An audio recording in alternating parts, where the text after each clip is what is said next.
Deeply saddened to learn of the death of a United Nations Department of Safety and Security staff member, an injury to another DSS staffer when their UN vehicle was struck as they traveled to the European hospital in Rafah this morning. The Secretary General condemns all attacks on UN personnel and calls for a full investigation. He sends his condolences to the family of the fallen staff member.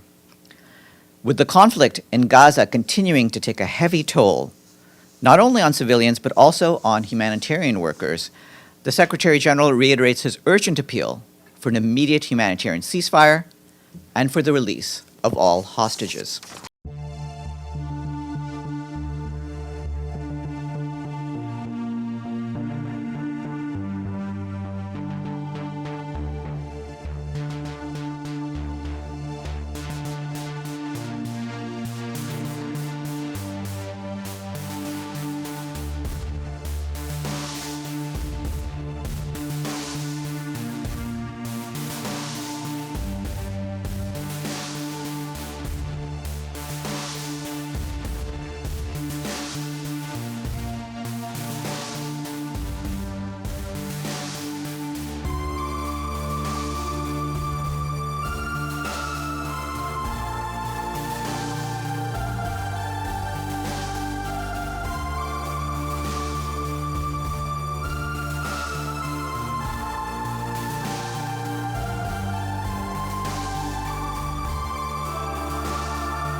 खबर आई तभी तो धक्का लगा, बहुत बड़ा हादसा लगा।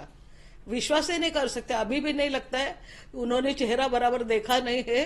वैभव ही है, वैभव जिंदा है, वैभव गया नहीं है। वैभव का चेहरा उन्होंने दिखाया तक नहीं है अभी तक। ऐसा लगता है कोई दूसरा ही आदमी होगा जिसको वैभव बोल के उन्होंने वैभव बोला है। लेकिन डिफेंस कभी गलती नहीं करती है, जो सच है वही सामने आता है। लेकिन मन तैयार नहीं है। वैभव हमसे गया ही नहीं है, वो हमारे इसमें ही है। आज तक से बचपन से हमने उसको कंधे पर खेला है, बच्चों को लाड़ प्यार से बड़ा किया है, खाना खिलाया है। क्या नहीं किया बच्चों के लिए। बम्बई में आते थे, घूमते फिरते थे, सब बहुत मजा करते थे। ऐसा लगता ही नहीं है हमको कि वैभव गया। जैसे सब न्यूज आई हम तो हड़बड़ा गए, एकदम से शॉक बैठा एकदम। उनके दिल में जो है वो फील्ड वर्क हमेशा आखिरी तक उनके दिल में फील्ड वर्क था, तो वो टेबल जॉब नहीं कर पाए। बहुत हालांकि बहुत अच्छे कंपनी में बहुत अच्छा जॉब था उनको, लेकिन वो टेबल वर्क कर ही नहीं पाए। इसलिए फिर उन्होंने यूएन में ज्वाइन हो गए, वो defence security and safety department में। लेकिन उनका पहला ही पोस्टिंग गाजा में आ गया, और गाजा में आने के बाद हालांकि मैं बता सकता हूँ, मेरी जब गाजा निकल रहे थे, मैंने उनको व्हाट्सएप पे मैसेज किया था और उसमें आखिरी में लिखा था कि come with peace at Gaza. तो वो शायद गाजा में आजकल में पीस आ जाएगा, लेकिन भैया नहीं आए। मेरा आखिरी मैसेज वही था उनसे, आखिरी बार मैं वही उनको बोला था, come with peace at Gaza. लेकिन भैया नहीं आ पाए। अब पीस कब आएगा मालूम नहीं। कि पीस अगर आता है तो उसमें वैभव भैया का बलिदान, ये बलिदान के कारण ही पीस आएगा।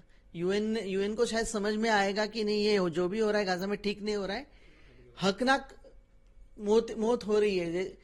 एक इंडियन वैभव का कोई संबंध नहीं है हमास और इजराइल के वॉर में, लेकिन उनका उसमें उन्होंने त्याग दिया, बलिदान किया।